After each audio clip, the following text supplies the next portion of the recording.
بسم الله الرحمن الرحيم. السلام عليكم ورحمة الله وبركاته. صاحب يال وحان إذن سوق بيننا معلومات كسابسن جودهان قارة أفريقيا قارهان مدحوينياشا وجود ذوين قارة أفريقيا هاتن هجامية ودمدودة وحنا مركان سوق هذا دورنا إلى اللحظة مدحوينه وجود ذوين قارة أفريقيا.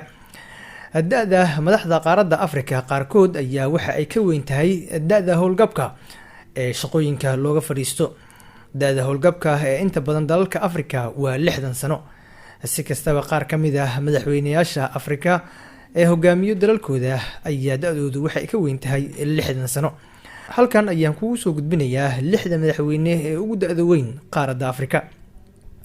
madaxweynaha koobaad waa Paul Biya. madaxweyne Paul Biya waxa uu hogaamiyaa dalka Cameroon waxa uu dhashay 13 bishii Febraayo sanadkii 1933 wuxuu xukunka hayaa tan iyo bishii November 1982 waa mid kamid ah hogaamiyaasha ugu waqtiga dheer qaaradda Afrika. Paul Biya waxa uu ku jiraa 10 madaxweyne ee caalamka ugu daada weyn wuxuuna iminka jiraa 88 sano. madaxweynaha labaad ee Afrika ugu daada weyn waa madaxweyne Alpha Conde madaxweynaha dalka Guinea wuxuu ifka yimid 4 Maarso 1938 wuxuu hadda jiraa 83 sano.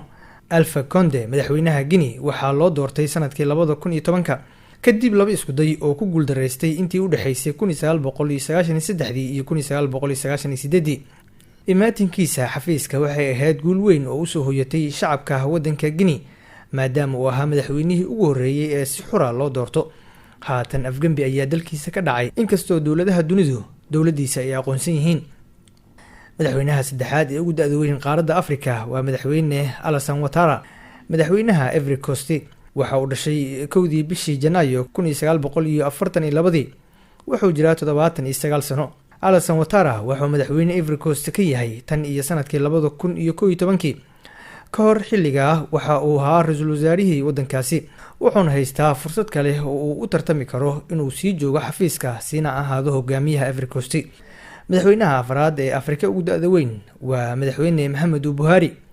madaxweynaha dalka Nigeria waxa uu dhashay 17 bishii December 1942 iminka waxa uu jiraa 78 sano. madaxweyne Muhammadu Buhari waxa uu hogaanka Nigeria soo qabtay 1983 kadib afgambi ay sameeyeen ciidamadii uu isagu hogaaminayay.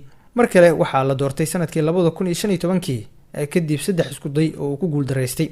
madaxweynaha shanaad ee Afrika ugu daada weyn waa madaxweyne Nana Akufo-Addo madaxweynaha waddanka Ghana waxa uu ifka ku soo biiray 29 bishii Maarso sanadkii 1944 hadda waa 77 jir.